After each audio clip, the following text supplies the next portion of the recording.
might be the most consistent studio in gaming right now. And Resident Evil Requiem might be the best proof of that yet, because in less than a week, the game has sold over 5 million copies, and on PC alone had almost 350,000 players concurrent on Steam. Those aren't just good numbers for a survival horror game. Those are insane launch numbers. The kind that tell you this franchise isn't just on the cusp anymore. It's absolutely dominating the gaming space. And none of this feels like a fluke. Because over the last few years, Capcom has been on an unbelievable run. Resident Evil 7, the Resident Evil 2 remake, Village, RE4 remake, and that's not even counting things like Monster Hunter and Devil May Cry. It's been hit after hit with them. And at this point, Crapcom feels like a very distant memory. And now we have Resident Evil Requiem, a game that, after completing it more than once, I absolutely love it. And this raises a bigger question about where this franchise goes next. Because if the rumors are true, Capcom might already be preparing the next wave of Resident Evil games, a remake of Code Veronica, and even another remake of the original Resident Evil. If this is real, that means Resident Evil isn't slowing down anytime soon.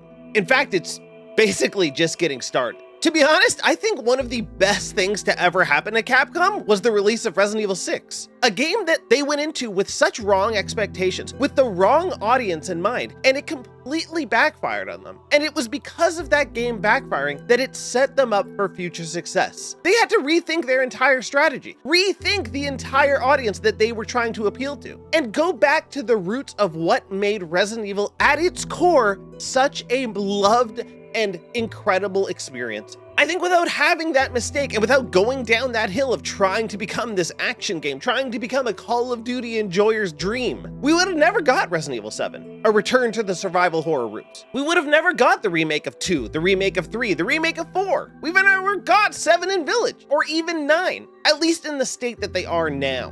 And I think that's excellent. Because a lot of people don't remember, but there really was a time where people referred to Capcom as Crapcom, because every release was a major letdown. Not only did the games not perform well, they just weren't very good games, and it seemed like they were rushed out to hit sales targets, and then they didn't actually hit those targets because nobody was enjoying what they were putting out. And it wasn't really until Resident Evil 7 that Capcom started to pull it all together and give people games that they wanted to play. I think Resident Evil 7 is honestly one of the scariest games that I've ever played in my life. My God, especially in VR, that thing scared the shit out of me, dude. It took me, honestly, maybe 30 hours to get through because I was playing so slowly because of how scared I was. And that's on PSVR 1. You know, it doesn't even look good. So just imagine how scared I was in Resident Evil 8 VR on PSVR 2. I couldn't finish it, to be honest.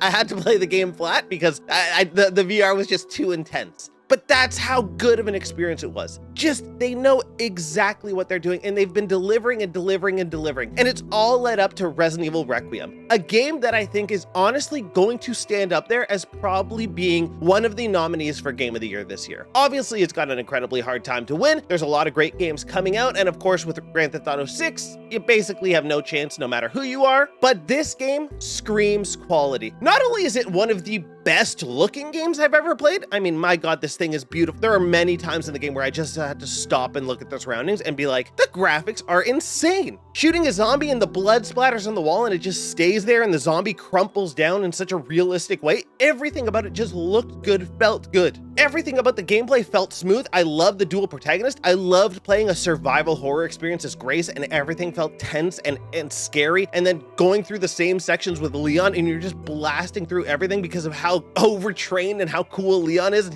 he's so experienced at beating zombies that he just doesn't care about anything. So awesome, dude. This was such a damn good game. Perfect pacing. I loved the back and forth. I love that they had you go through the same sections multiple times. I love that Grace was funneled to be a much scarier experience. And I love that Leon, they dive deeper into that action side without going too like zany and over the wall like they did in 5 and 6. Sure, there's that part, which is a little bit silly, but it was still awesome. You know what I mean? Gideon, such a cool villain. Just so cool, man. So many cool experiences in this game, and yeah, it's hard to sum it up, but going back to the Grace part, I think the Rhodes Hill Chronic Care Center is probably one of the best areas in a Resident Evil game in a long time. It was perfectly designed. It felt like the RPD2 almost, you know, from Resident Evil 2. Like, it's like this location was so fleshed out and felt so lived in, and the zombies that remembered bits and pieces of who they were when they were alive was so cool, and it added so much life to this building. It felt like there was experiences that took place there. There was memories throughout the halls. It wasn't just an empty old abandoned building that was like you had to pick up the pieces by reading notes or looking at picture frames on the wall and things like that. You had actual former workers that were telling you their experience of what it was to be there because they remembered it slightly.